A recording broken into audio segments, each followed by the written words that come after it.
شرمناک اذیتناک واقعہ بلوچستان میں ہو چکا ہے، جو آپ کے علم میں ہے۔ اخبارات میں کئی روز سے پہلے بھی باتیں آ رہی تھی۔ ایک آدمی کے 5 بچیاں یہ ایک صوبائی وزیر کے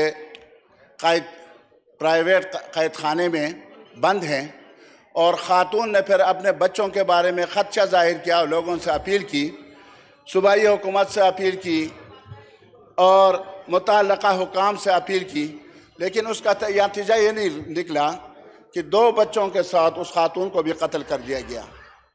اور کل سے وہ لوگ لاشوں کو اٹھائے دھرنا دے رہے ہیں وزیر اعلیٰ ہاؤس کے سامنے۔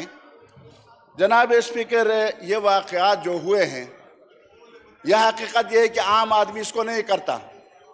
خاتون نے جس فرد پر کھیتران صاحب جو وزیر ہیں صوبائی، اس پر انہوں نے انگلی اٹھایا ہی نہیں ہے، نشاندہی نہیں کی ہے، بلکہ قرآن مجید کو ہاتھ میں رکھ کر ایک خاتون وہ یہ کہہ رہی ہے کہ میرے بچے جو ہیں ان کے قید خانے میں ہیں، نجی قید خانے میں ہیں، اور وہاں سے ان کو چھڑا دیا جائے۔ اور اب اس کے دوسرے تیسرے روز اس خاتون کو ان کے بچوں کے ساتھ ظالمانہ انداز میں اذیتناک حالت میں ان کو قتل کر کے اور کنواں میں پھینک دیا گیا ہے۔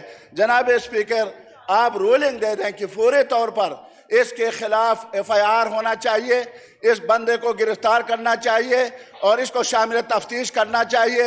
میں چیف جسٹس آف پاکستان سے یہ اپیل کروں گا، یہ مطالبہ کروں گا کہ دیکھیں محمد ابن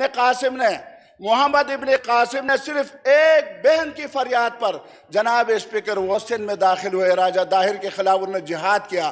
آج ہمارے ماں، ہماری بہنیں شہید ہو گئی، اور پھر کچھ بچے ان کے وہ اس وقت بھی قید میں ہیں۔ لہٰذا جناب اسپیکر، میں آپ سے بھی رولنگ چاہوں گا کہ آپ صوبائی حکومت کو یہ رولنگ دے دیں کہ فوری طور پر اس کے قاتلوں کو گرفتار کر کے کڑی سزا دی جائے، تاکہ آئندہ کے لیے اس طرح کے ظلم اور زیادتی رونما نہ ہو۔ شکریہ جناب اسپیکر۔